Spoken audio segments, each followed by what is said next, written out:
Assalamualaikum warahmatullahi wabarakatuh. Salam dan bahagia Bapak Ibu Guru hebat. Perkenalkan, saya Erina Rustia Utami, CGP Angkatan 11, Kabupaten Blitar. Di sini saya akan memaparkan jurnal refleksi Dwi Mingguan Modul 2.1 tentang pembelajaran untuk memenuhi kebutuhan belajar murid. Kegiatan pada pendidikan guru penggerak modul 1 telah selesai.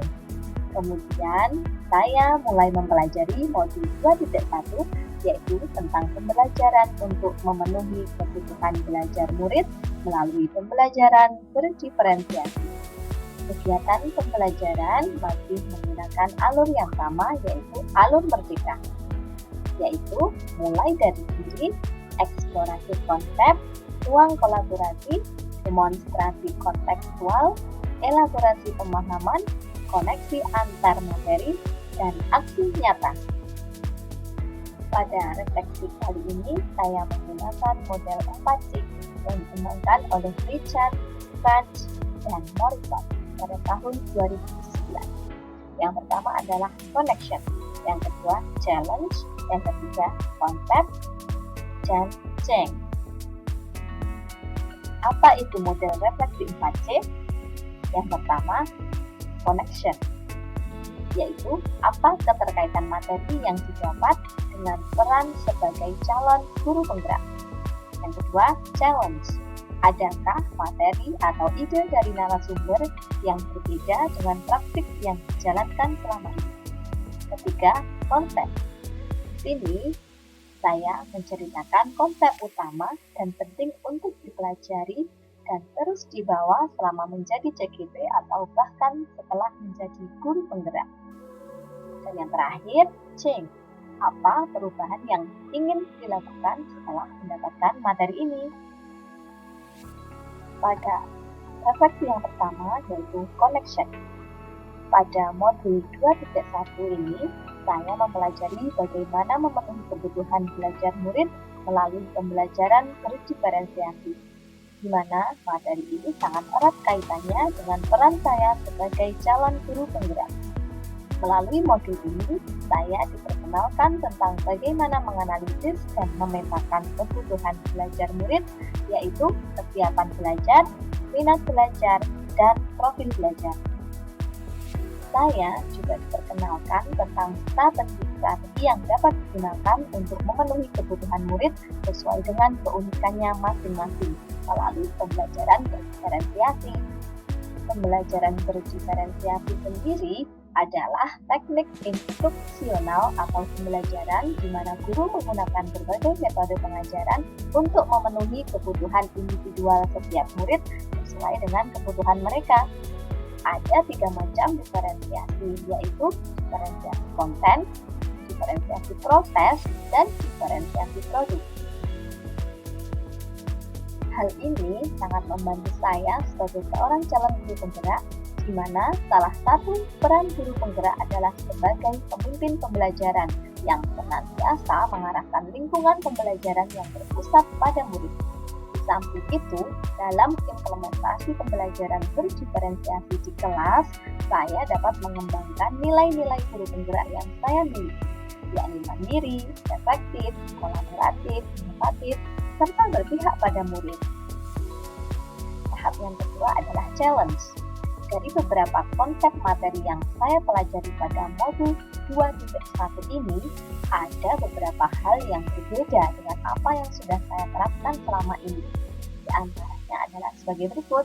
Yang pertama, ketika saya memberikan soal lebih banyak pada murid yang pintar dan mereka dapat menyelesaikan soal dengan cepat, ternyata itu bukanlah pembelajaran berdiferensiasi seperti yang selama ini saya kira.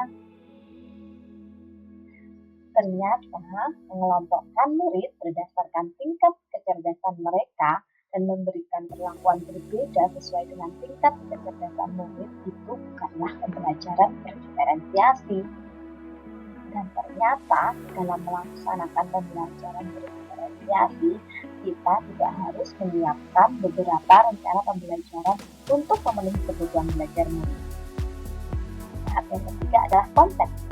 Konsep utama dan penting yang saya pelajari pada modul 2.1 ini bahwa pembelajaran berdiferensiasi adalah serangkaian keputusan masuk akal atau common sense yang dibuat oleh guru yang berorientasi pada kebutuhan murid.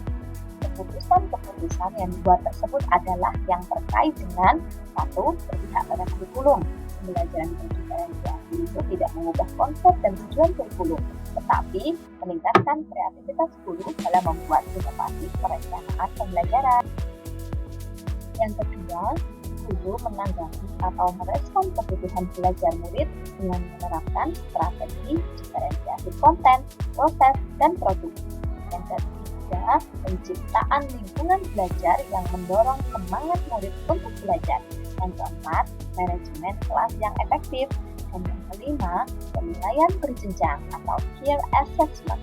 Di sini guru melakukan penilaian dari kegiatan pembelajaran berdiferensiasi yang menyesuaikan kemampuan murid. Tahap yang terakhir adalah change. Setelah mempelajari modul 2.1 ini, saya merasa perlu melakukan perubahan dalam pembelajaran di kelas. Saya merefleksi diri saya yang ternyata belum bisa mengakomodir berbagai kebutuhan belajar murid saya, apalagi hingga melakukan penilaian berjenjang atau peer assessment. Untuk kedepannya, perubahan pembelajaran yang akan saya lakukan adalah sebagai berikut. Yang pertama, melakukan asesmen diagnostik untuk mengetahui, menganalisis, dan memetakan kebutuhan belajar murid. Yang kedua, melaksanakan pembelajaran berdiferensiasi menggunakan strategi diferensiasi konten, proses, dan produk sehingga mampu mengakomodir berbagai kebutuhan belajar murid.